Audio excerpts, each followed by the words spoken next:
All sports, all plays. Yeah. All sports, all plays. All sports, all plays. 365, we making a plays. You talking the game, get you through the days. We're high in the court, the dime in the lane. Variety, topics, living the same. All presentation, sports information. Hitting the airways, taking the nation. All sport, all plays, like working your faces. Grace at the field, so tie the laces. All sports, all plays.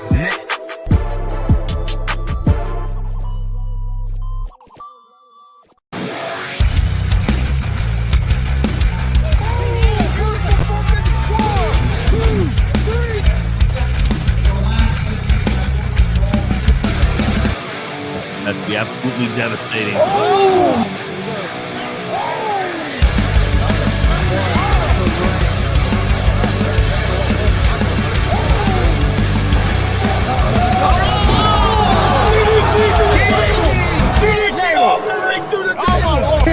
This is Joey Owens' show. They've been trying to get me on this broadcast forever, and this is the worst damn broadcast I've ever been on. So you all can kiss my ass while I win this match.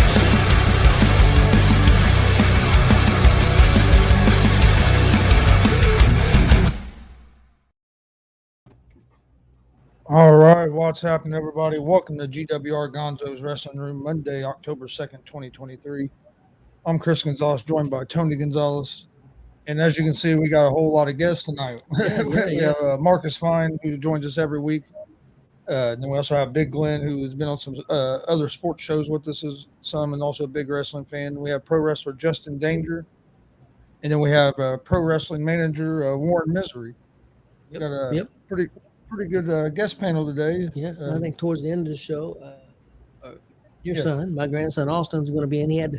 They changed his work schedule. He planned on being on, but I think he's going to be on towards the end and do his super cards and stuff. So, Chris, ready? We'll get started with the show. Okay. First thing, Marcus, I was going to see. I know you didn't go to any shows, and I didn't go to any shows this weekend because of personal reasons. You was dealing with some illnesses, and I was dealing with a family illness also, which is going a lot better. And all the people that wish prayers and stuff from my wife, I appreciate that. Thank you. She's home from the hospital and doing better. She's getting meaner, so I think she's doing better. What's up, Jeff? Chris? Good evening, guys. Yep. How's everybody doing out there? Hopefully good. I'm a little tired, but hanging in there and excited for this show. But Marcus, I was going to say, as far as indie wrestling shows, do you know what's coming up this weekend?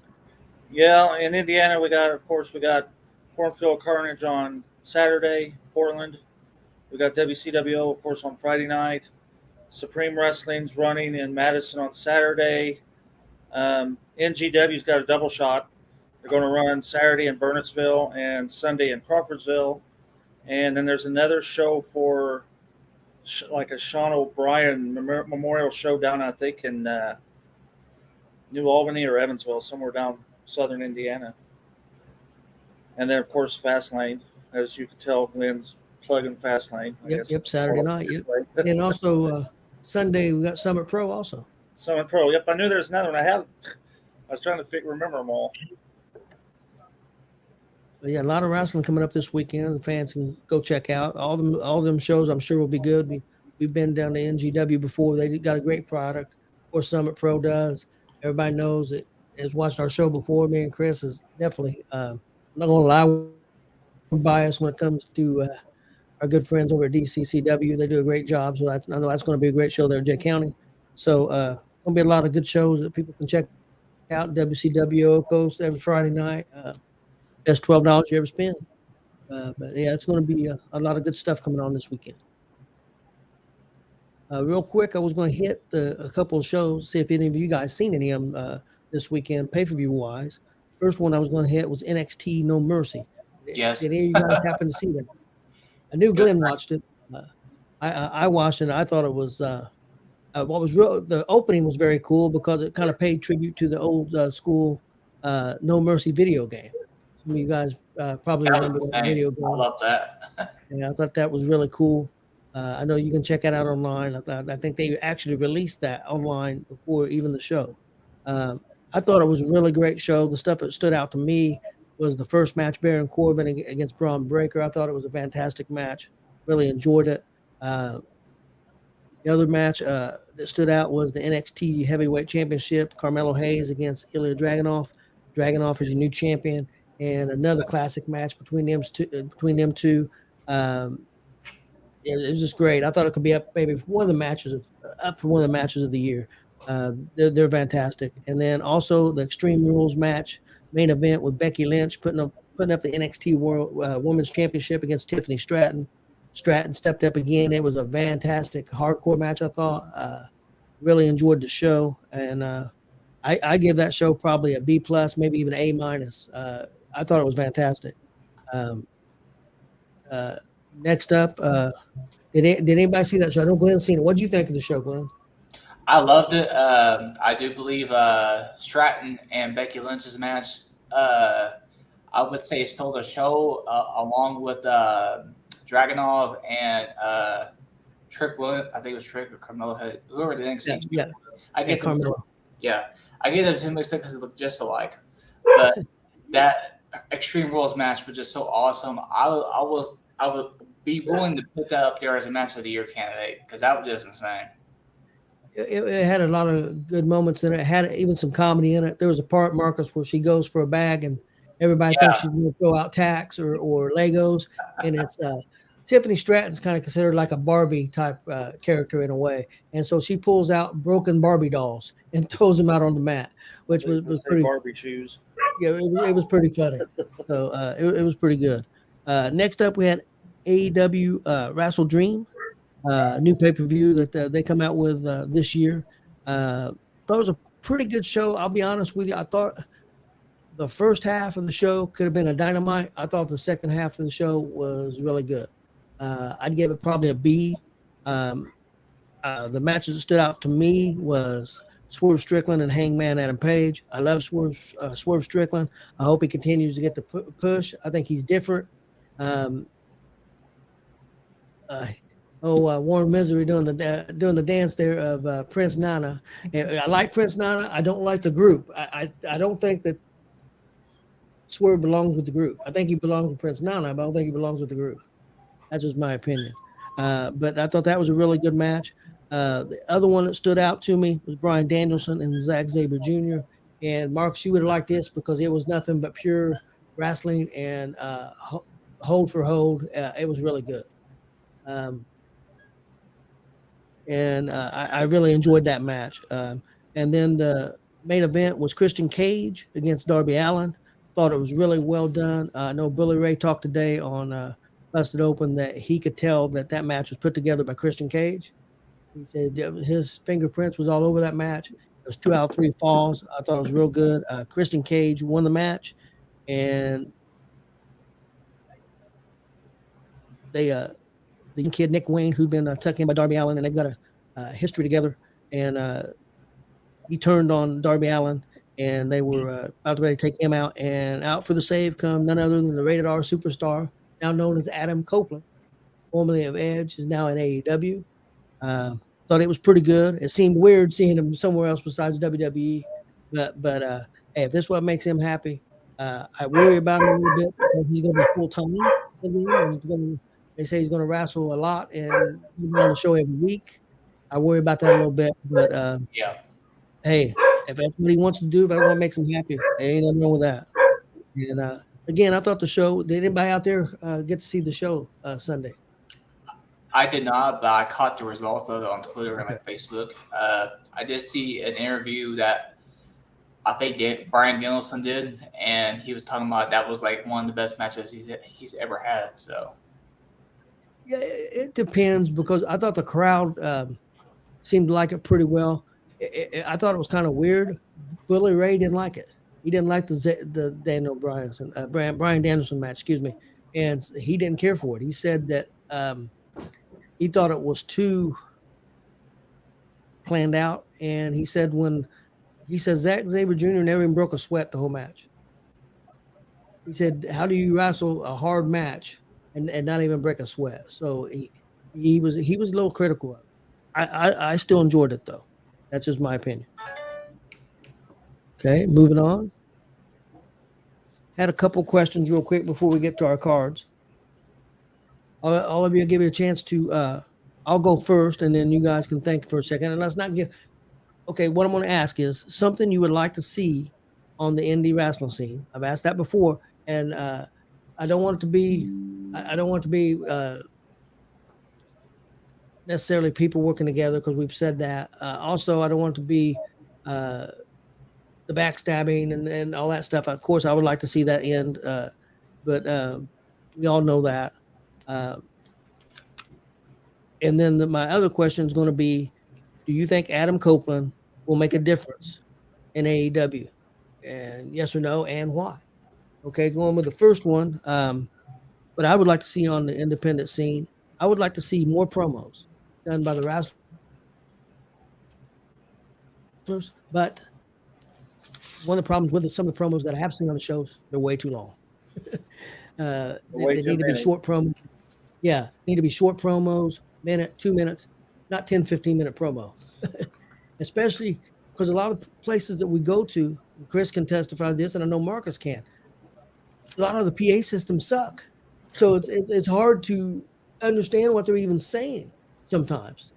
So that's one thing. And then other thing is, and I don't know that this would be easy to do, but I think the promoters and the wrestlers need to find, I don't know if it's just communicating with the crowd after matches, before matches, what the fans want to see and what they want from the wrestlers. I think that would be good. I mean, they're the ones that coming to the show and paying the money, trying to find a way to appease that audience to get more people to come to the shows.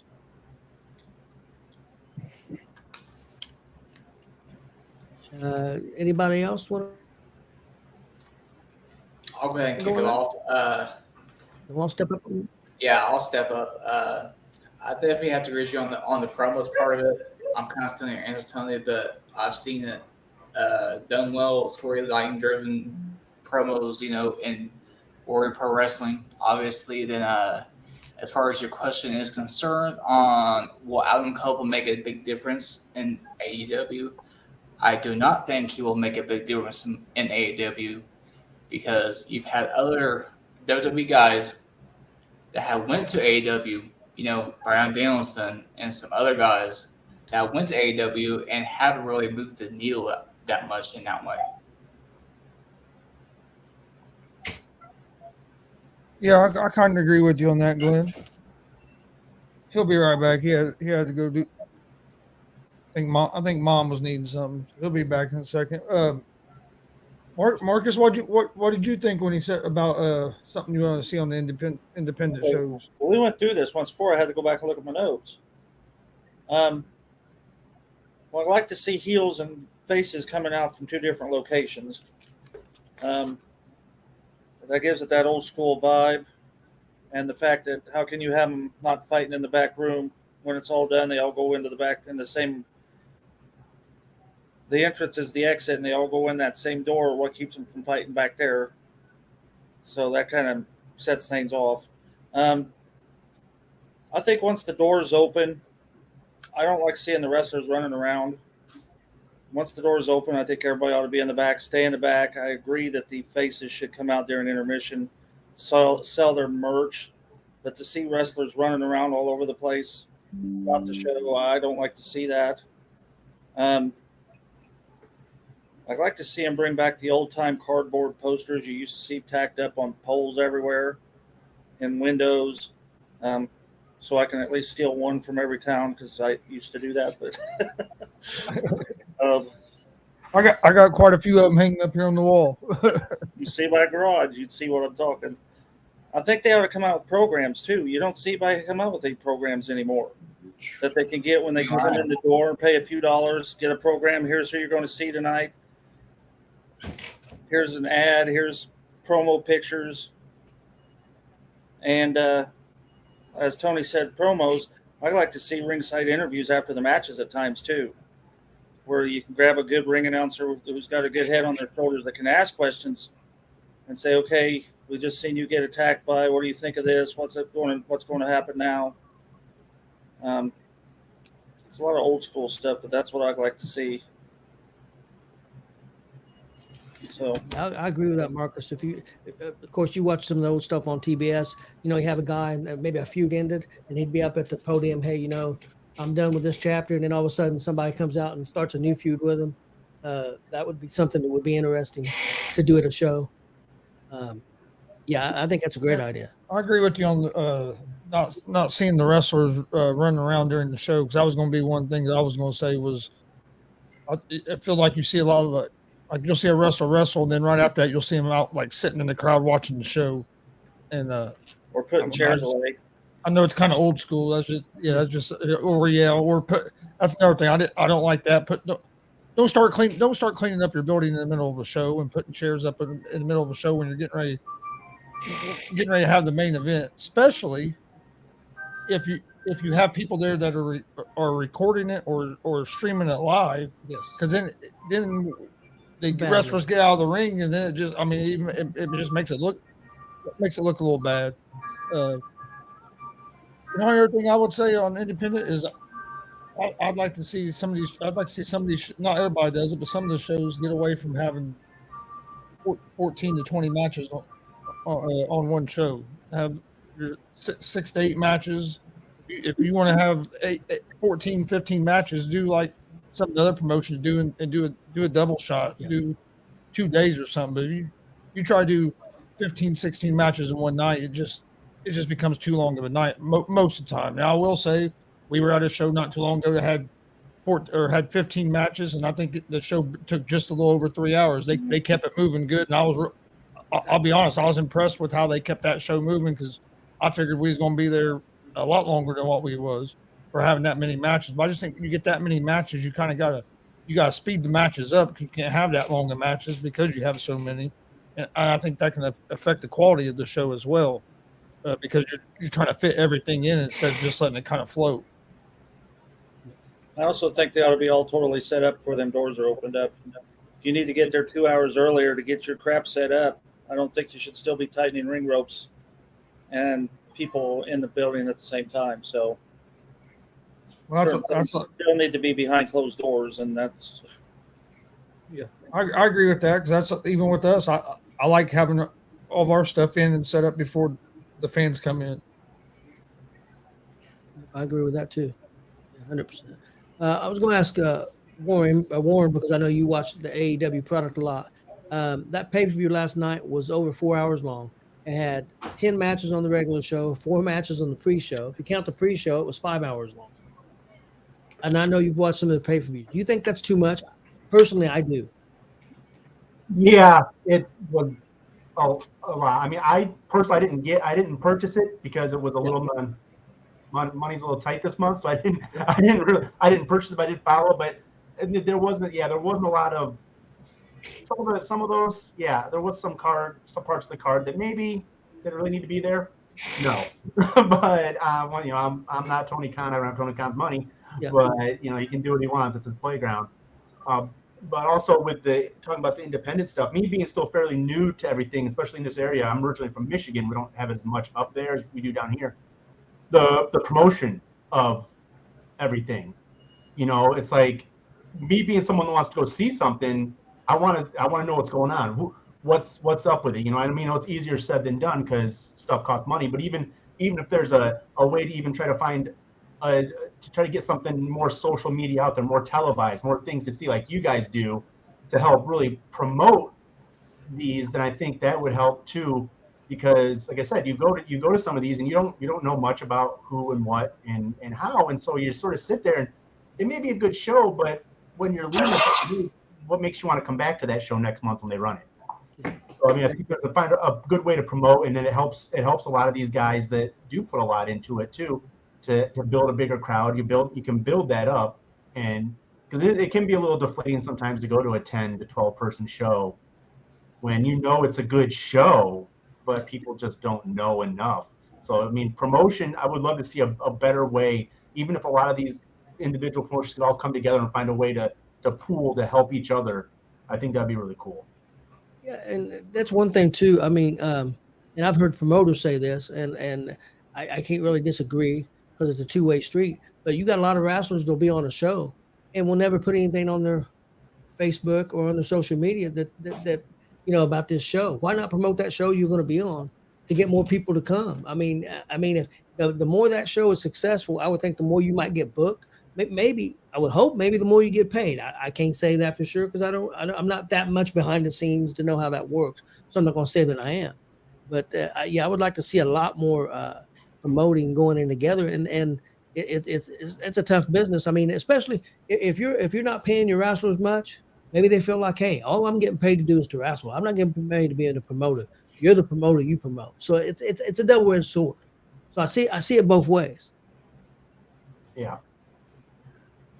I'd like to see more posters out like you used to. That's how I used to always find wrestling shows was the posters. Yep. Now I understand social media is big, but I don't think a lot of people understand how the social media works because you'll see some people just post on their page. Okay, that's good. You might have 1,000 followers on your page, but you made that post without people liking it or sharing it or anything. You're only about 5 to 10% of the people that follow you are even going to see that post that you made because of the way the algorithm's set up.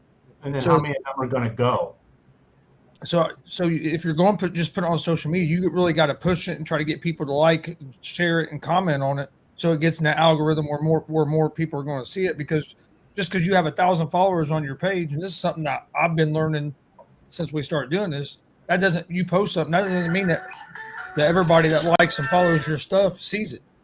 Because it only goes to a certain percentage of your followers. It's only like 5 or 10% of the people that actually follow you see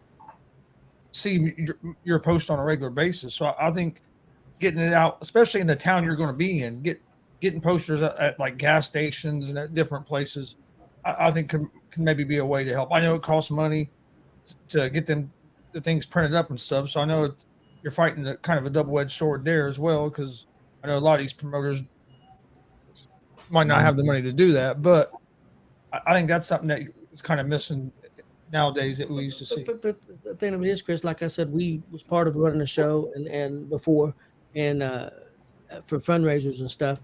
And Marcus said he hadn't heard a lot of that, but I went out and I got flyers done. I got programs done, and in the business that was their instead of giving me money, they did that stuff for free. Hey, give them 4 tickets free, give them 8 tickets free, maybe not front row tickets, but give them something in return to make them excited about the product, and you can get things done. I mean, make trades. I mean, there's nothing wrong with that. I mean, cash is great. Don't get me wrong, but if you can get 30 posters and 100 flyers and give that guy 4 free tickets to set in general mission, I think it's well worth it. Or even an ad, advertise like, with Warrior Pro, they really advertise the heck out of their sponsors. And they try to, yes, they do. Yeah.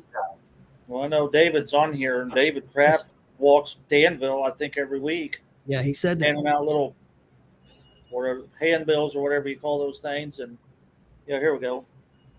Yep, see. And I know he puts in the work because you see it personally. Yeah. And even with all that work, there's no guarantee that you're going to get to get a big crowd. You just don't know. I mean, it's hard to know what you need to do each month, and especially with the economy. I think that's a big deal. Just like Warren said, hey, he didn't have the extra money this month to get that pay-per-view. That person may not have the extra money this month to get 4 tickets to take his kids to a show. He made it the next month, but you don't have it this month. That's you just don't. And I think just as a society, everybody's busier now than what it used to be. I think more people are on the run. You got more families now where both parents have to be working to be able to survive. Where I remember when I was younger, it was a lot of times you just had one parent working in the household, and I think that. And then you got so much traveling sports now where the kids are playing sports year round instead of maybe just playing basketball during basketball season or baseball. And I think that affects going to some of the events as well, just having the time.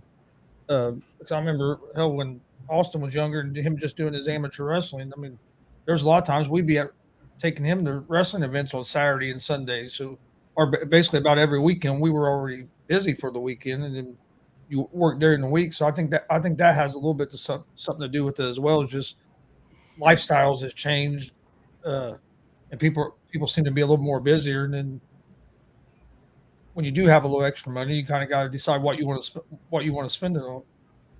Yeah, but I remember, like you said, though, you talked about them putting posters up at the grocery stores and stuff. Heck, I just started social media a year and a half ago. I didn't know anything about social media. I barely can work my phone now still. But anyway, I mean, I used to, when we went to the grocery store, even me and my wife, one of the first things I did, and if I didn't do it going in, I did it coming out, was check the board there to see if there was any wrestling posters. That's what I did. I mean, that's what I did. I did. You get those families, you get those 8 and 9 year old kids that get a hold of that little promo poster, that take it home, and then they're peppering mom and dad all week. Hey, I want to go. I want to see this. I want to see this. To where maybe mom and dad finds, okay, fine, we're going to go. And then they're there, and then, and then it's booked, and, they're in. I know some of the promoters have in the past get with the local pizza chains, and all the delivery boxes will put like one of them little place car or whatever those little things that David Kraft has on the pizza box. So then the pizza guy delivers the pizzas, and here's this little DCCW does that with Greeks. And DCCW does that with Greeks. I think a good idea promotion-wise to help get people to come back because they feel like you're giving something back to them is why not give everybody that comes in your door for this show a free raffle ticket? Maybe a blue one. Maybe you got other raffle tickets, but maybe a blue one. And then before the end of the show, maybe intermission, for that raffle, you give out 2 free tickets for the next show. I mean, read that. I'm not telling go around the block because I'll see it. It's like, you need to go around the block. You got to get that off that pole. Yes. Yep. Back in the day when I could walk, I'd get out of the car, but since now I can't, if I see it, I'll ever drive around the corner. Hey, go get that. Did anybody chime in on the? I had to step away. I apologize. I may have to do it again with my wife, so I do apologize for that. But did anybody else chime in on what they thought about Edge? Just Glenn. Just Glenn. What do you guys think? I could follow up. I mean, with that one too. And all kindly with Glenn and you guys' response to that. I think differently. I think he can bring something, maybe not ring wise, but I think backstage wise, to help a lot of these younger people with storytelling, how to work a match in the ring, how the psychologies of stuff. I think backstage he's going to be way more valuable than in ring. And I think that, and then even with jumping ahead here with the potential of like a Dolph Ziggler showing up there too. I mean, these are guys that are workers that will show these young guys that, as AEW is bringing in some of this really great stuff they've got, how to work a storyline, how to really stretch these things out, and even get in Tony's ear and tell him, listen, this is sort of how we need to go about doing these things. We know you're an overly excited guy and you like to do your stuff, but here's how we work stories. And I think it's going to be a lot better grouping than with the one guy, Pepsi Phil, that they kicked out. So, I think ring wise probably he's going to hit average, but I think backstage is going to be way more valuable. Name wise, I think he's just as big as name as, in my opinion, as CM Punk, as far as name wise. So I think he can add something there for a while, putting butts in seats, maybe selling merchandise. I think he can help there. I heard Mark Henry say today on Busted Open that they made millions of dollars off selling merchandise and stuff from CM Punk. CM Punk was a huge success while he was there. It may all blew up, but he was a huge success financially, definitely for AEW. I agree with what you're saying. The only problem is, are these people going to listen? Because you've got Arn Anderson there already. You've got Bryan Danielson, who knows a ton about the wrestling business and storylines and stuff, and not a whole lot's changed. I mean, don't get me wrong. I hope the Edge go in there. Christian's got a fantastic mind. Mark Henry. There's plenty of people there and Billy Ray, because Dave LaGreca was saying that he thought they was going to make a big difference. And Billy Ray said they haven't listened before. And Mark Henry was on there and started laughing and was shaking his head. They don't listen. He said, you can't get the young guys to listen. And then when the other big problem is when they come back from the after the match, and they've got criticism for it before they even get there. Tony Khan's telling them how great the match was, best thing they ever seen. So what difference does it make for them to give him criticism if Tony Khan said, well, why should I listen to you? Tony Khan loved it. He's the one paying me. So they've got, and don't get me wrong, I'm not hating on AEW. I want AEW to be super big because I love wrestling. I just, they got, I mean, they got to change things. I mean, their crowds are dwindling. I mean, arenas where they sold 6, 7, 8,000 tickets now are selling 2,000 tickets. I don't know. I don't know what the answer is. Well, guys, if you guys are ready. Anybody else have any? Justin, did you have anything on that? Any thoughts on Edge? Edge to me at first he'll be a draw, but once him and Christian start doing the same thing they've already done, it'll fade away real quick. That's what I think. I think it'll help at first a little bit, but because everybody's already seen what he's getting ready to do, anyways. So it was interesting because Edge did say, I don't know if it was in the post media scrum or afterwards, but he did say there was a lot of guys that he's never wrestled before in AEW that he wants to go up against, like the Samoa Joes and all that. So there is some fresh storylines, but I think that's what they do have to avoid. They have to avoid going back to the well with Christian and things like that. But the main thing I think is at least for me, I just want him to stay healthy. I don't want him to go there and go full time and get hurt. That could be and a lot of people, and he said basically said the reason he left WWE because they wouldn't let him go full time, and they wouldn't let him. Yeah, I mean, they was only going to use him so much, and he wants to be all in. Pardon the pun. He wants to be all in, but that's maybe sometimes WWE knows what's best for people more than they do themselves. Bryan Danielson's a perfect example of that. I mean, he's been banged up a lot since he's went to AEW. Yeah, and I mean, let's be honest too. Yeah, I mean, AEW does not have a good track record for keeping guys off the injury list. I mean, literally, case in point, Moxley just recently. You've seen that. You've seen Hangman Page. You've seen Ray Phoenix. Ray Phoenix last night, and also one of the Aussie Open. One of the Aussie Open broke his wrist. Yeah, you've seen a lot. Yeah, there seems a lot of guys. So yeah, it is definitely something that hopefully they take seriously. All right. Okay. Well, we'll get started on our super cards.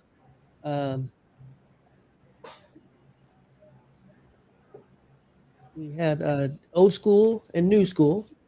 And Glenn, if you would like, I was going to let you start with an old school one. Yes. So I want to do like a WrestleMania type event at Lucas Oil Stadium. I originally on my notes here I wrote down like Wrestle Rock Rumble at the Lucas Oil Stadium. The menu prices are as follows. And when I did the menu prices for the concessions, I pretty much used what Eldora Speedway uses for their concessions over in Ohio. So it pretty much is like this: $3 hamburgers, $3.50 hamburgers with cheese, $2.50 nachos, and you have a $20 family special 4-pack. And it includes 4 burgers, 4 nachos, and 4 drinks. And the seating prices for this show is $20. But when I went to set up the show, I went with it being old school, and I wanted to have it like old school. You have to go to the box office to get these tickets. You can't do no online. So the sooner that you get old school in it, yeah, the sooner you get up to the box office window, the better your seat is, because it's going to be $20 flat rate seating everywhere in the venue. Free parking, obviously, as well, which is going to be great. And the card is pretty much like this. Opening 4 corners tag team elimination match, no holds barred, must be a winner. Midnight Rockers versus the Hart Foundation versus Road Warriors versus New Age Outlaws. And then the second match of the night is a Texas Bull Rock match between the Masters of the Lariats, Stan Hansen and Bradshaw. And a tag team match with Mr. Perfect as a special guest referee, Vern and Greg Gagne versus Vince and Shane McMahon. Yeah. That's awesome. Yeah. And the following match after that one would be The Undertaker versus Sting. Winner faces Andre the Giant in the main event. Yeah. Man, that's an awesome card. That's an awesome card, man. I love it. Oh yeah, I'm still going here. I got. Oh, okay. Sorry. I got like a bunch of matches here. Ladder match: RVD versus Sabu. Hell in a Cell. Stone Cold Steve Austin versus Brian Pillman. Tag team match: Dan Spivey Outsiders versus Dan Spivey and Sid Vicious. Ric Flair versus Owen Hart. Hulk Hogan versus John Cena. The Rock versus Hot Rod Roddy Piper. And the main event, no time limit, no holds barred. There must be a winner. And I kind of like fantasy booked this one. I had Andre the Giant versus The Undertaker. That's been a match I'd like to see. Oh, most definitely, man. I went all out with that one. Okay, next up, we're going to do New School. Everybody, what do you guys think of that card? I thought it was pretty awesome. Yeah. Well, a lot of like similarities, and also, like I said, also with the playing in with the natural, like Austin versus Pillman. I mean, that's something you've seen. You know, it's really good. So you're going to get a good match. RVD versus Sabu in a Hell in a Cell. I mean, come on, imagine how crazy ECW would have been if that would have happened. Those fans would have crawled that cage. So. Hey, Glenn, Dave's calling you out. Oh, I know. I see it. I like Billy's idea. He's gonna buy all the $20 tickets he can, resell them for $40. Billy, you got to do it out in front of the arena. Remember, there is no internet. You got to be outside out there in the front. I think Billy used to. Yeah, Billy used to sell tickets out for the arena. Yep. Next up, we're gonna do a New School one. Chris, you want to go? Okay. Okay. All right. I didn't do all the concessions, but mine was end up being Gonzo Mania. Yeah, there we go. It's going to be I put Lucas Oil Stadium as well because we're in Indianapolis. I had a Edge and Christian versus the Usos in a TLC match. Seth Rollins versus Moxley versus Roman Reigns is a triple threat match. Kind of go back to the Shield days. Yeah. Except them three going at it. Charlotte and Rhea Ripley in a last woman standing match. Brock Lesnar against Gunther in a dog collar match. And then I had Daniel Bryan and Randy Orton Iron Man match. Chad Gable against Miz. I think Chad Gable's way underrated. I do too. And then I had Cody Rhodes, Sami Zayn, and Kevin Owens versus Adam Cole and FTR in a no holds barred tag team match. And then my main event was MJF against Pat McAfee in a Hell in a Cell match. Oh, man. And on commentary, I had Jim Ross, Michael Cole, and Pat McAfee. Pretty awesome. Okay, well, next up, we'll go with the old school one. Marcus, you want to go? Alrighty. Funny how you had a last one standing match because I did too. I've got one too, I think. All right, well, same town, different venue. We're going to resurrect Market Square Arena and call it Riot at the Arena. And once you see some of the people I have on my card who have all been involved in starting riots, we should be able to get one out of this. But let me see. Before I get started with the super card, let's see.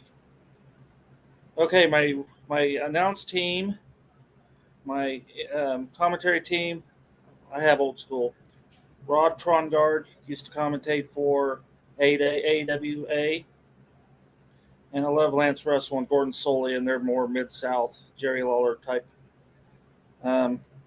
I also had interviewers, me and Gene Okerlund and Ken Resnick doing those backstage interviews. My ring announcers, Howard Finkel and Gary Michael Capetta.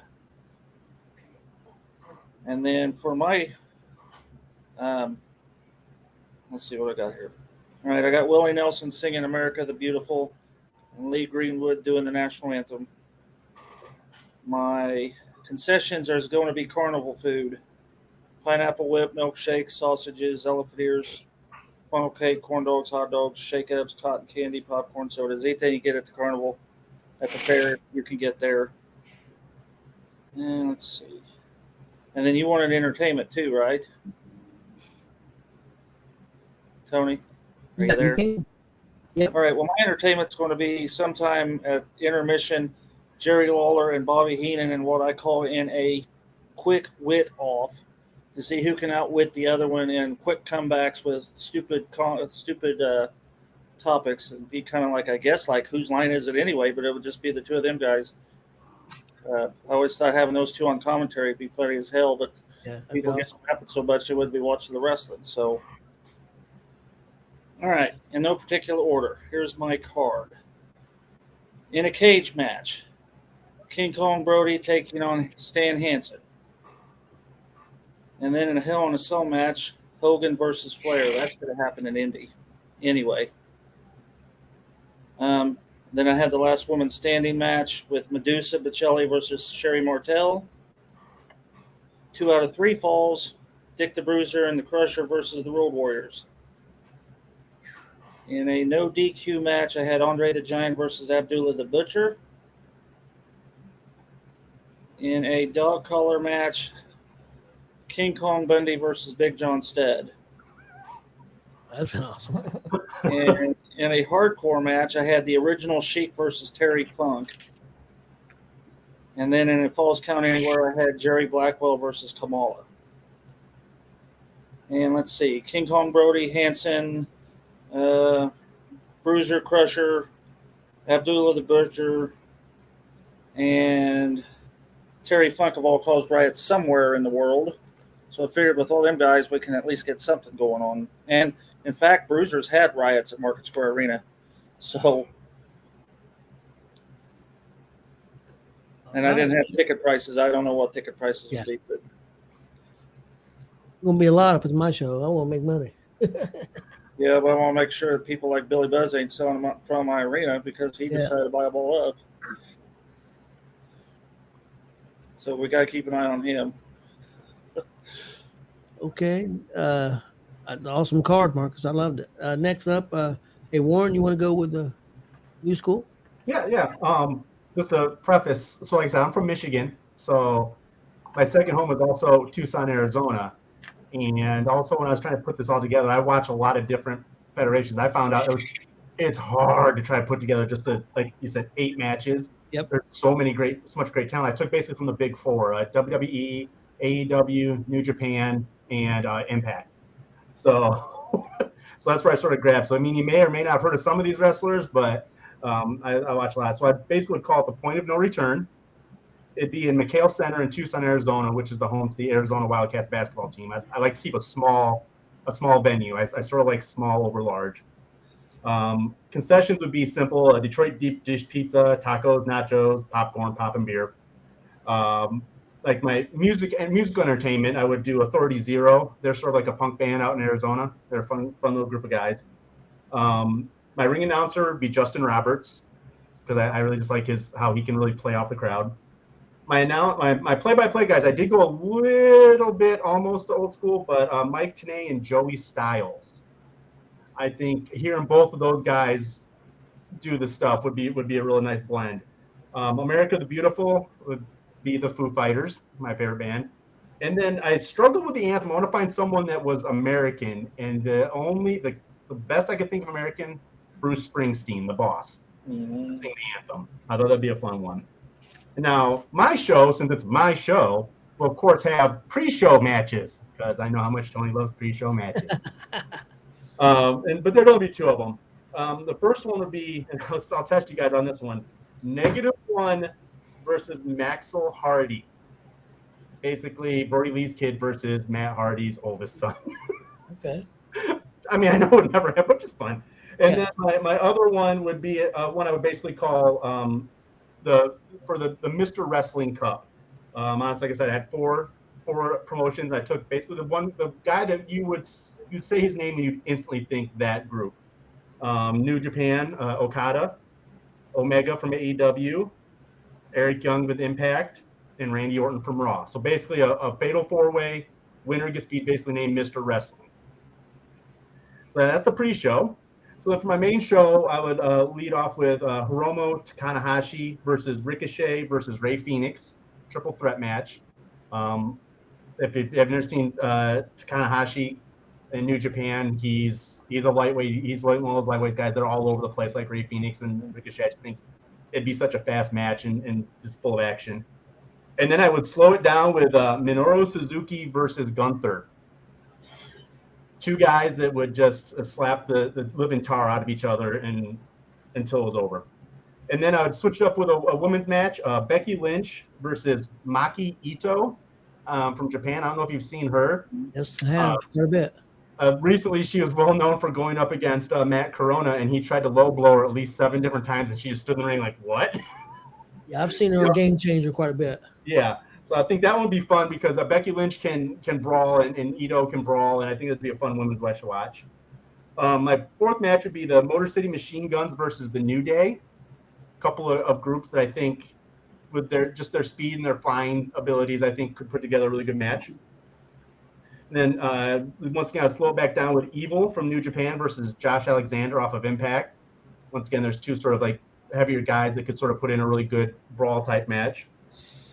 And then let's see if we catch this one. I would do the Young Bucks versus Owens and Zayn.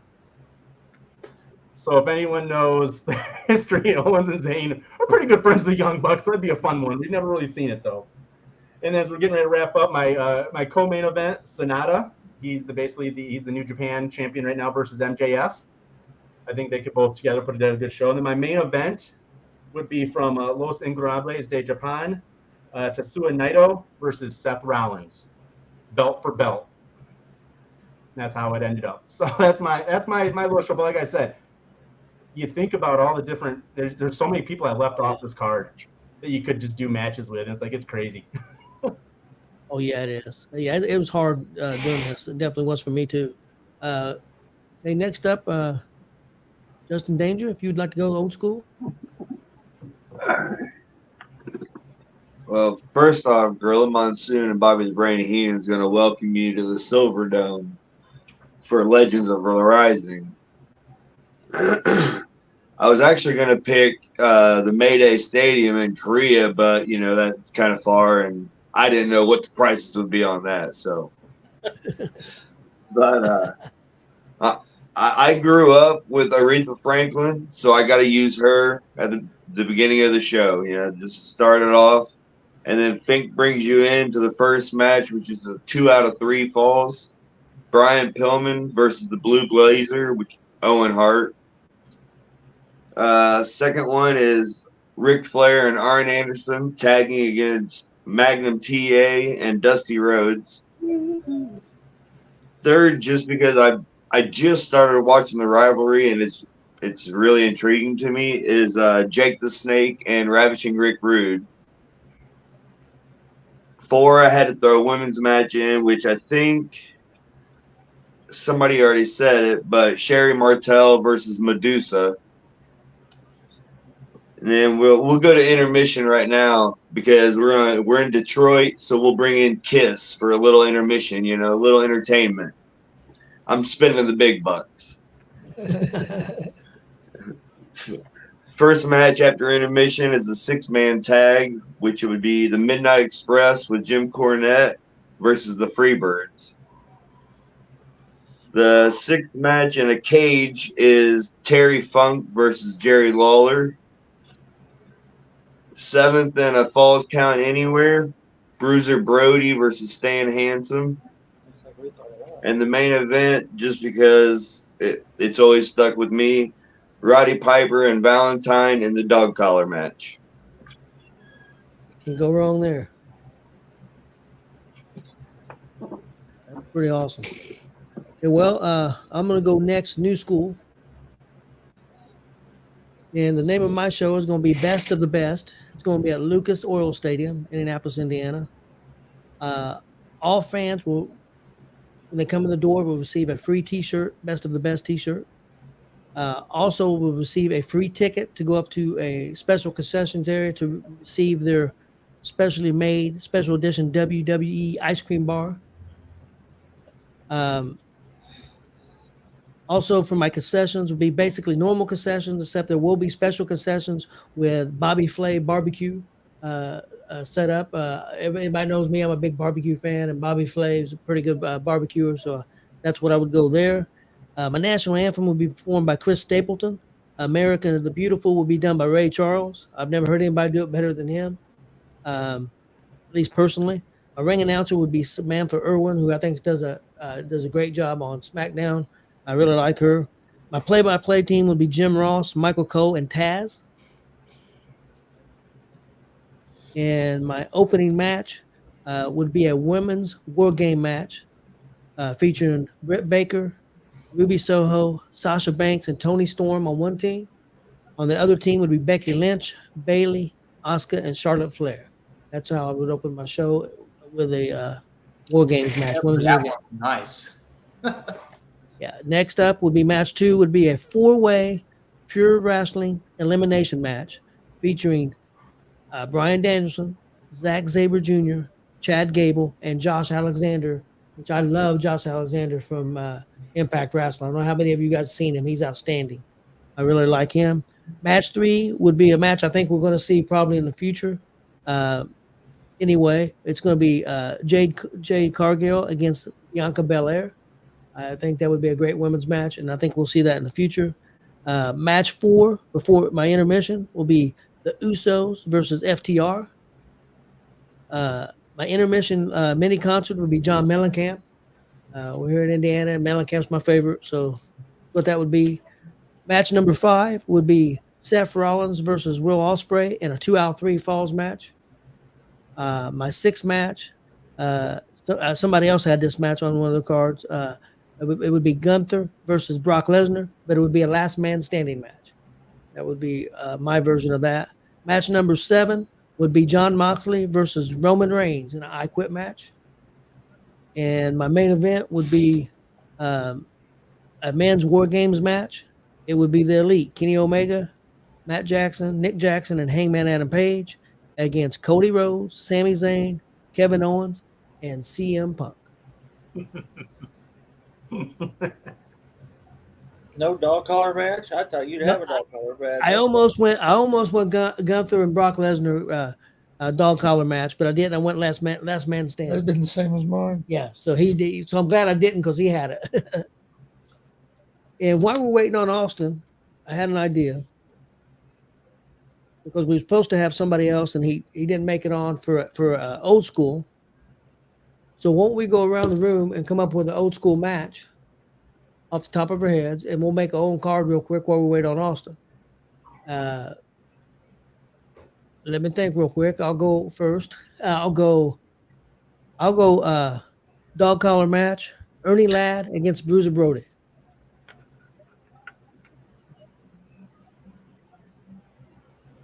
Big Cat was great. I know Marcus knows him pretty well.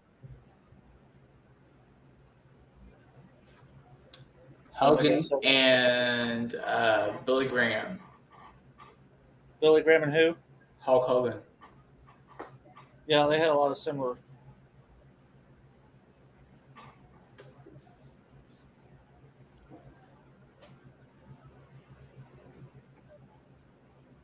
Anybody else want to go? Chris? Anybody? I'm thinking. Dick the Bruiser and Brody. Battle of the Bruisers, which actually took place in Indianapolis at Market Square Arena, and I think there was a riot that night. But yes, there was, and I think it was in a cage too. It was, Marcus. Yeah, but he wasn't called Bruiser Brody there.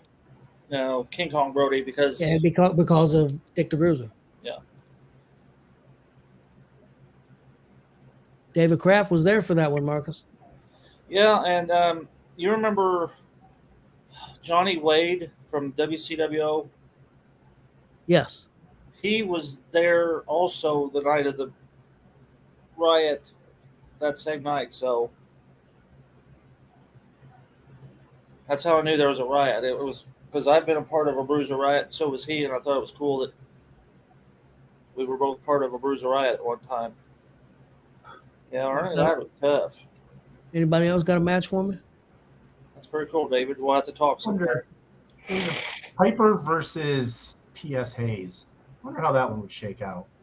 Yeah, That'd be well, their good. prime. They got to be in their prime. Oh yeah, oh definitely not digging Piper. Or I up. guess they could do it when they were old too. It would just be a whole different version. Who would P.S. ever Hayes left that hip. who would ever thought that Michael Hayes would have went on to be probably the number one producer that WWE's got? Hey, I never Tony, would have thought that. Tony, Jason McGraw's on here if you want to ask him. Hey, Jason, we was going to see real quick, interrupt this real quick, see if you would like to be on the show maybe Thursday, if that would be possible, to promote the big show you got coming up.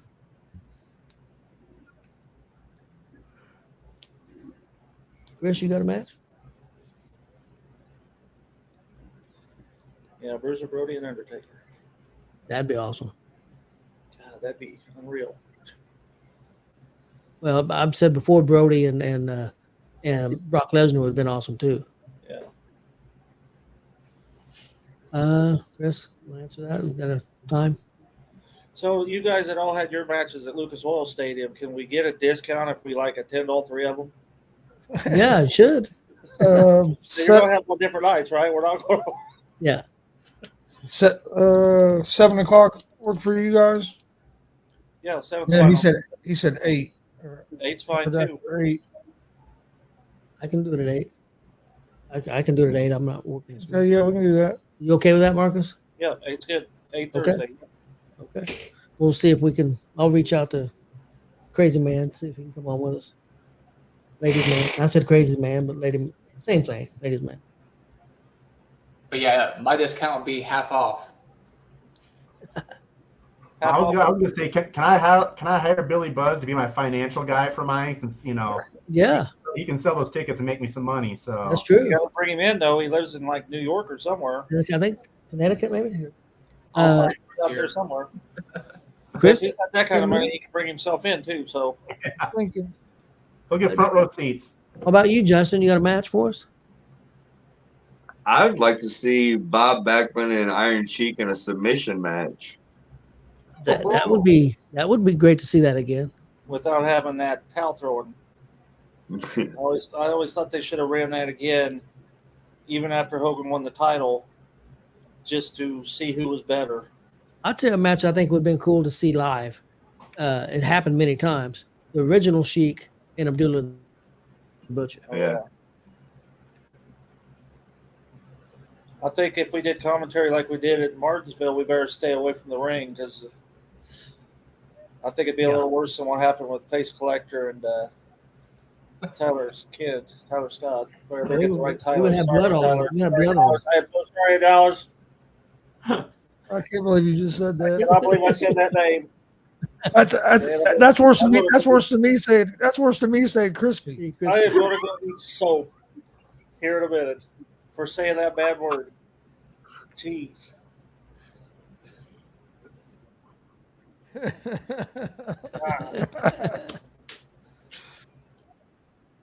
They know how I felt when I said crispy the other night. Chris, you ever come up with a match? No. You brain dead or what the deal, man? I was thinking the Iron Sheik, but then he went with Iron Sheik and Backlund. So I don't know. Did David Kraft come up with one? I know he said a bunch of names, or did he put anybody together? I'm not sure. He And said Billy, you're old school too. You Friday had- or Thursday. Yeah, Killer Khan was awesome. McGraw said Bruiser Brody versus The Undertaker in Hell in a Cell. That'd been great. Everybody loves Brody, man. Who would be so? I'll Marcus and you guys. I'll dig into your knowledges. Who would be a good American, not named Hogan, to go up against Volkov? Backlund. Backlund, Volkov match? Sergeant Slaughter. Well, Slaughter. Yeah, I didn't think about Slaughter. More generic, the Patriot. Del Wilkes. Yeah, but he was Yeah. I say generic. Hacksaw. Yeah, because of Hacksaw. Kurt Angle. Yeah, Kurt Angle. If you gotta bring the primes up a little. Yep. Could have done a what is Backlund and Slaughter versus like the Bolsheviks. That'd be a good one. Yeah, Are you do that. talking Ivan or Nikita Koloff? Yeah. Hey, that was better. Yeah. Daniel said Savage against. I was more of an Ivan Volkov. fan. The old, as I was just thinking about this, like I said, it shows again how massive, like with the old school stuff, there was no mention of any Von Erichs. Yeah. No one did any matches with Von Erichs. I mean, that, Yep. it just tells you how just massive and like how it's not easy to do an 8-match card. I mean, I put a lot of matches in the mind, but I was just getting into it. I was like, I'm gonna have to end it here with Andre Taker. Oh yeah, man. I was like, oh man, I got AJ Styles. Oh, there's Moxley. Oh, I'm like, oh, I'm running out. I can't. There's no room for any of these. They wrestled a lot in Indiana, didn't they? David Bruiser and Ernie Ladd. See, and then you could do like Ox Baker and shoot, I lost the name. Killer Khan. I mean, stuff you never thought you'd see. Yeah, dang, Jason. I think that match would literally probably end up in a death. All those Heck of a death match. And I'd almost not have ringside seats for that. I'd have everybody up in the stands because nobody'd be safe on the floor at all. Or the lower I level. mean, I can see New Jack running to the ring with the shit ready to go. Yeah, that'd be crazy. That'd be Think of the amount of blood. You'd have to have ambulances all over the place. Give everyone the front row a poncho. Be like a Gallagher concert. Yeah, that'd be a heck of a death match. I think on that one, Jason, we have to let fate decide that one. That almost have to be the only match too, because you couldn't do that in 20 minutes. You'd have to have that running for no time limit. Ever, yeah. So that'd have to be like, come to the arena. This is the only show. This is the only match we have. But there would be a state in the union that would sanction that match. They'd have to have it on an island somewhere. That'd be the death match, or it'd actually be a real death. Yeah. New Jack, Sabu, Terry Funk, Cactus Jack, and Abdullah and Brody. Yeah. Yeah. we ought to get a riot out of that, I would think. Marcus, I had a question for you real quick, and everybody else that this was more our time, but some of you guys probably studied some of it with Dick the Bruiser. Who was your favorite heel that Bruiser went up against during that time? When you was watching it or went back and watched? Oh my. It's tough. I one that stands out for a while himself. Yes. But not probably a whole lot in Indianapolis. I was thinking more the Indianapolis times. Yeah. Like Jimmy. I was thinking Jimmy. I was thinking Ernie Ladd. Yeah, David said Ernie Ladd earlier. Yeah. I tell you one I like too is Baron von Raschke. Well, I mentioned Ox Baker taking on Killer Khan too. I mean, Ox Baker was awesome as a heel. Baker and Bruiser was big time too. So. Big time. Yeah, him and his heart punch. Oh yeah. Yeah, I did that. Daniel was a wit off, but not fight each other, but see who can outmouth the other one. Because Heenan had a heck of a way to gab, and so did Lawler. And if you put that one commentary together. Real quick, while we're waiting on Austin, had a question for everybody. Does anybody disagree with the fact that I think Bobby Heenan is the greatest manager of all time? And if you have a different one, if you have a different choice, say who it is. I think the only person for me that could touch Heenan would be Paul Heyman, but he's just a hair bit below Heenan, so I can't disagree with you on that one. I've actually Tanner just put one up. Jimmy Hart.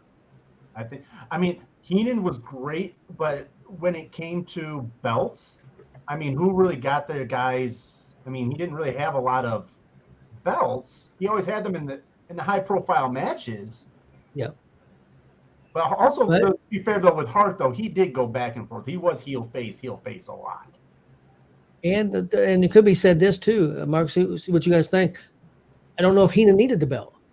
You know, I think that's probably one of the cool things about him is he could make his guys hated without using belts and stuff. He had that. Yeah, had he that was always little chasing the tail belts. He was always chasing the belts, and also he had feuds going on. He had feuds going on with the wrestlers, and he was using his guys to go up against him because of his feud. How he hated Hulk Hogan.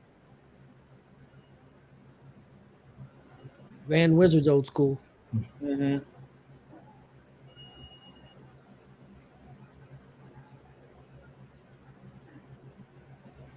Well, if you want to go with a bunch of titles, Lou Albano had all those tag team guys. Oh yeah. Oh yeah. Oh yeah. Bunch of tag team champions. I mean, probably one of the other ones that I don't think gets talked about as much is I've always personally liked him was Bill Alfonso. I love Fonzie in ECW. Yep. Well, this guy's not what I'm going to say here is not for the, one of the greatest managers, but I really found him entertaining, and that was Slick. Pork chop Cash's son. Did you know that? What?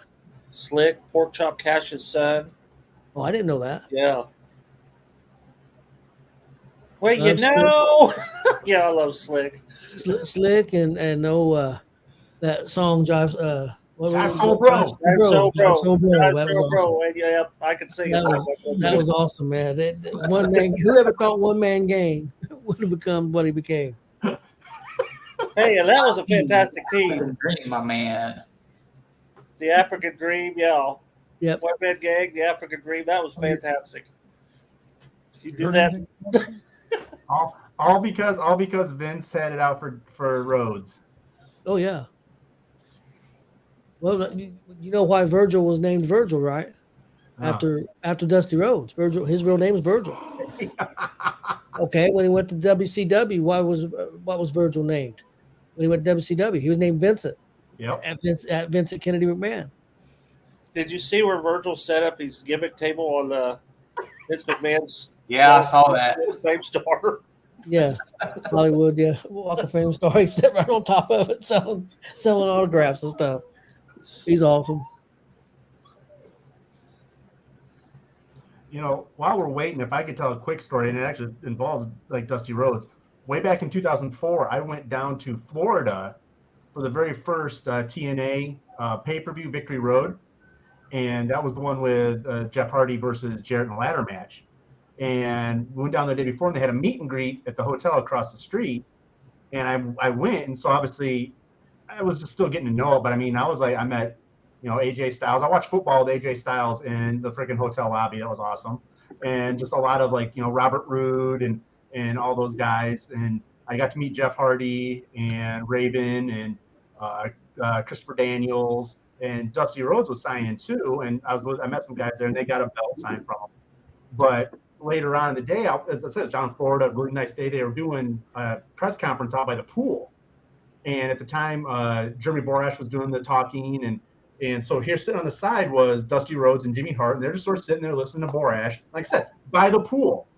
And we're sort of in the back, and I kid you not, this very nice-looking lady got out of the pool in a nice little two-piece, and we see Dusty sort of do this, and then he sees us seeing him doing that, and he looks like he goes, yeah. It was just a funny moment. Like, that was great. We got Dusty checking a lady out poolside. Last week. Pick your brain, Marks, a little bit. I know it's going to be tough for you, but do you have a favorite Dick the Bruiser match? Well, it'd have to be the one with Wojo, because that was the one that the riot happened in. Okay. Mine's easy because I was there. It was a Bruiser and Crusher against the Blackjacks. I've said it 2,000 times, but that's my favorite because I was there. I got to see the Blackjacks and Bruiser and Crusher, so that was my favorite. There was one in Indy that had Bruiser and Andre took on. Man, I can't remember who it was. Ernie Ladd and Baron von Raschke, I think. Yeah, maybe. And then I know Bruiser teamed with Bruno. I can't think who they went up against though. And Bobo Brazil took on Harley Race in Indianapolis. Their Tendo Armory at one time. Well, you mentioned Bruno. He was in a bunch of great cage matches.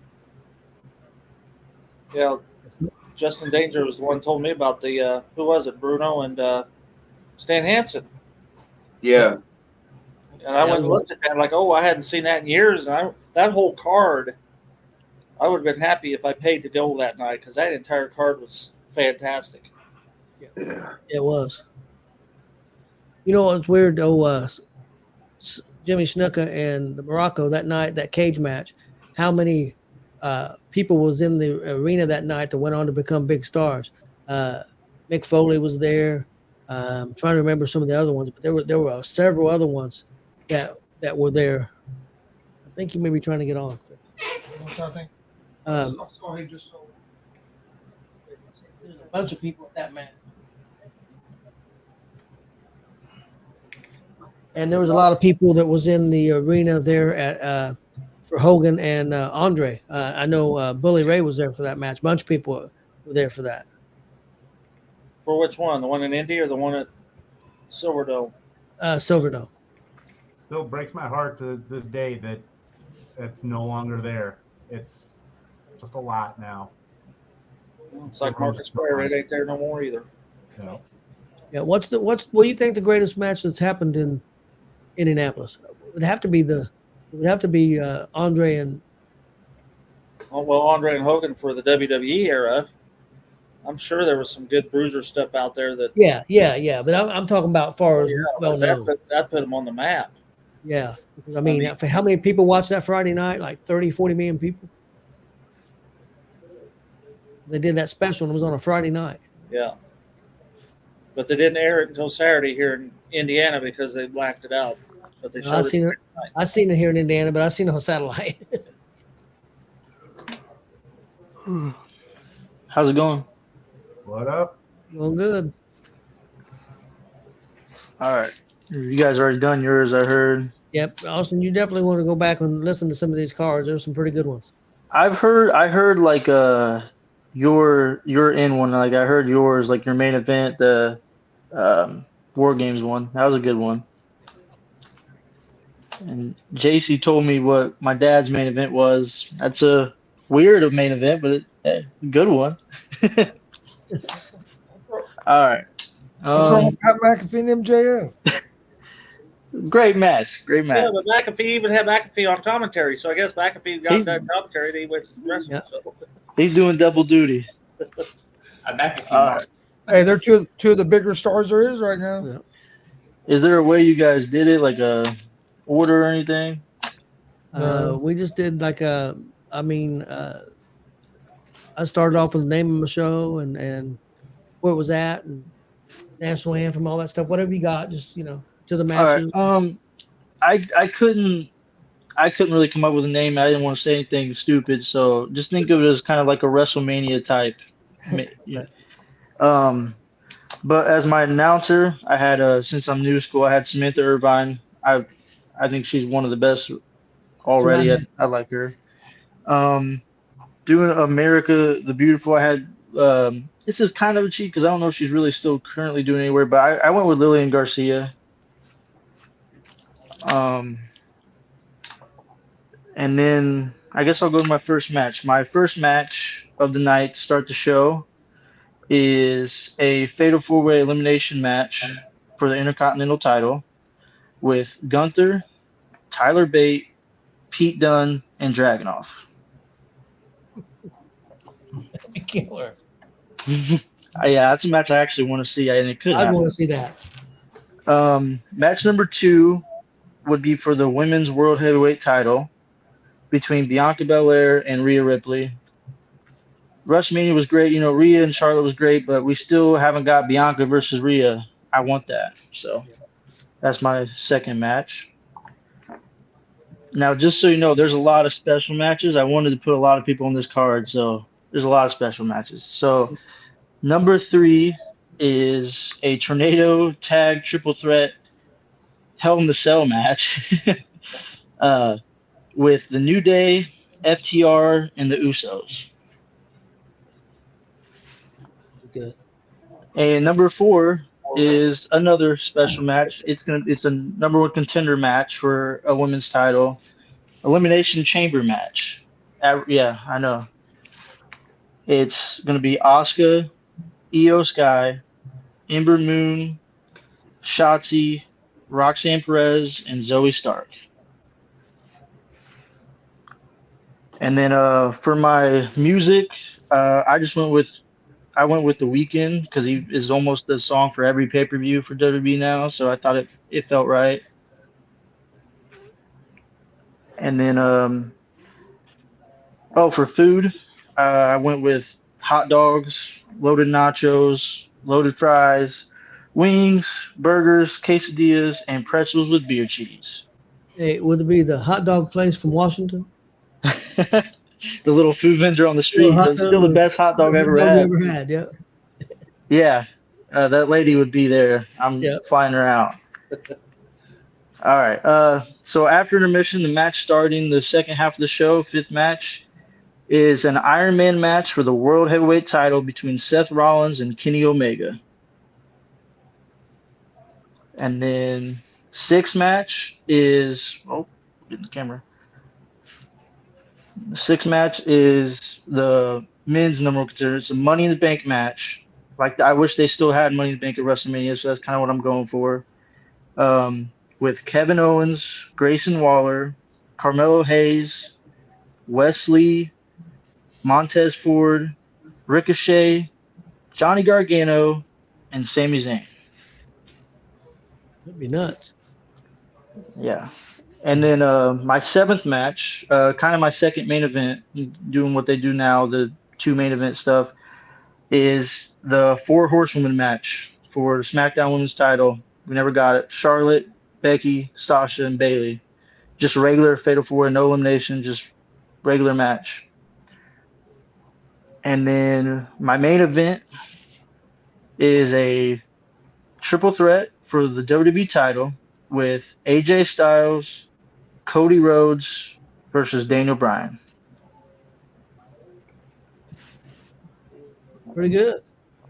Sounds good. My only question is, how are you going to have the Hell in the Cell and the Elimination Chamber? Hey, when you put that up in, because I'd like to see that. I want to see how you're going to rig it up above the ring. That's why they're on the intermission, you know. Go have a 2-hour intermission. Kind of did an old school thing where they separated. Hey, there was. What were you gonna say? Could do it. They probably could have some kind of rotation system that could rotate it, put it over. Yeah, I bet you they could. There was a lot of people that I wanted. They could start with the Hell in the Cell as the first match, have the Elimination Chamber up top, disassemble the Hell in the Cell and take it out and then drop down the. Yeah, there was a lot of. So me and JC made it together, so it was both hard. But there was a lot of people we both wanted. So there's a lot of special matches, but that was the best way to put all the people we wanted. So it's really hard because after I got done and then listened to some of you guys' stuff, the one that I forgot, Randy Orton. How's Randy Orton? Hard. I didn't put Randy Orton, John Cena. Well, what about your favorite, Edge? Yeah, I know. No longer Edge. Adam Copeland. Yeah. Said, how do we all forget the Freebirds? Freebirds, yeah. I use the Freebirds. The Von Erichs. Yeah, he used Freebirds. Yeah, Von Erichs, definitely. I was going to put the Von Erichs in a 3-way tag with the Freebirds and the Midnight Express, but I didn't. So. Yep. Yeah. I mean, just now think about the Attitude Era. We missed The Rock. We missed Triple H. We missed Shawn Michaels. It's easy. It's easy. There's just so many matches, so many great matches you could have. Austin, real quick, we talked earlier. I know you watched the pay-per-view last night. What'd you think? It was okay. I'd give it B+. Damn. B+. I mean, I don't know. Some of the matches I don't know if they were really pay-per. B plus. I don't know if there were some matches that weren't really like I would say pay per view, but Daniel Bryan's was really good against that Saber. Uh, the trio one with Kenny Omega and them, that was pretty good. And the main event was entertaining. It was really entertaining. And I did miss the Swerve one, which I heard was one of the best matches, so that kind of sucks. But I did miss that match.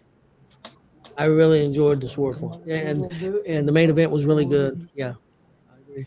Yeah, and the way I will say, it sucks that Edge went to AEW because I'd rather see him WWE, but the way they did it was really good. I like the swerve with the one guy turning on him. Once that happened, I didn't think he was coming out. It was a good way to do it. Yep, So they I'll did give a him good that. job with that. I think so too. I thought they did a good job with it, and I hope things go well for Edge. He deserves it. Whoever he wants to be, Yeah. whatever he wants to do, he deserves it. Hey, them starting him with hopefully a feud with Christian is a great way to start it. So. Well, they already announced on the 10th. He's going up against Luchasaurus for his first match. Yep. First match against Luchasaurus next Tuesday. It's going to be on a Tuesday, a special Tuesday night. Tony Khan's birthday. Yep. And they can't be on Wednesday night because of baseball playoffs and hockey. Oh, okay. Yeah, that match will be taking place when I'm down NXT. So. And what speaking of that, I know you didn't get to see all of NXT, but what did you think of what you saw? Austin. So I really just saw the last match. Really, it was great. It was a really good match. Seen some people trying to say that Tiffany carried Becky. I thought they both did a fantastic job. You know how I feel about Becky, though. I kind of think she's the best WWE women's wrestler of all time. So I don't think she gets carried by anybody. But Tiffany definitely held her own. It was a good match. Yeah, Marcus, that's one you want to look up. I know you like hardcore. I think you'll really enjoy that one, Mark. It was a great hardcore match. I thought they did a really good job at it.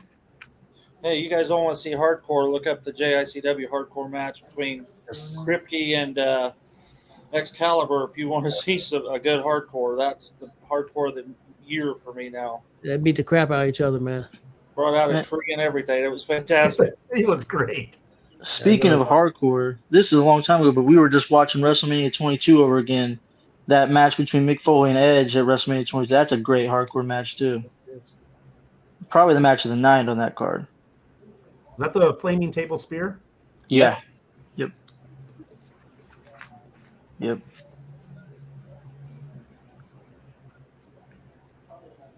Well, guys, I think we had a real good show. I think we can come up with some really good cards. Definitely. Yeah, I'll have to watch it back and listen to everybody else's. Yep, definitely some good ones. 100%. But yeah, thanks for staying on here. I just got home, so I thought to get on super quick. I knew you guys were waiting. Yep. We had fun chit-chatting while waiting, so it's all You good. get a topic going, we can fill time. Oh, definitely. I can easily, yeah. Yeah. Talk all night. That's the problem sometimes.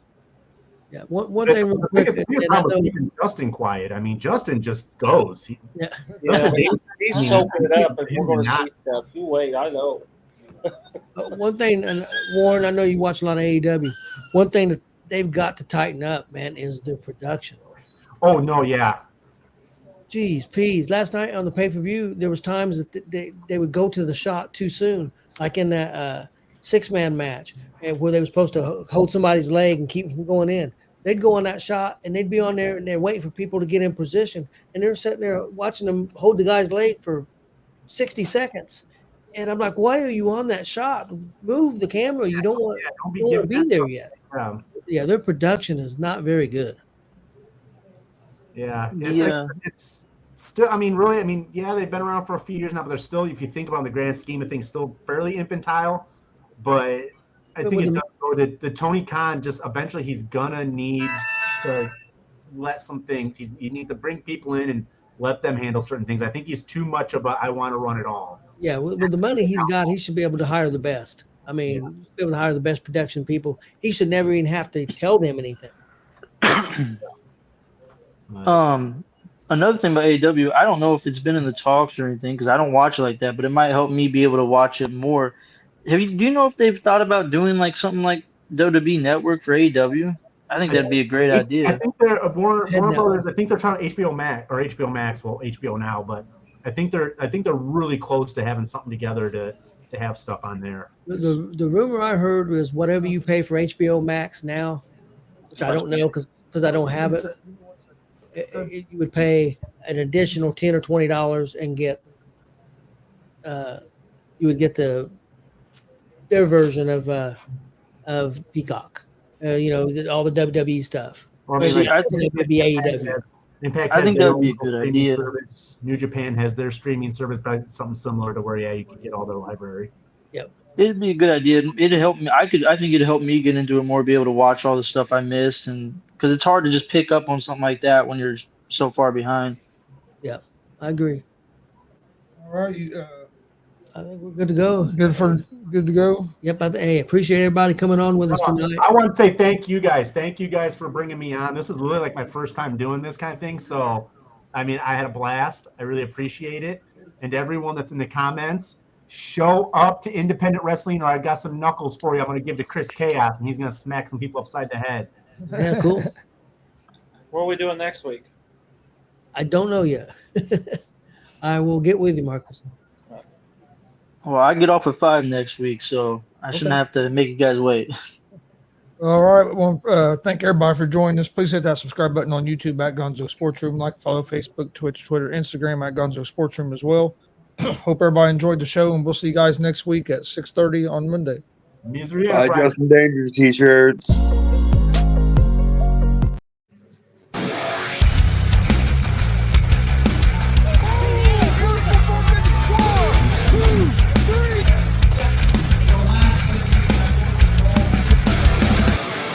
That'd be absolutely devastating.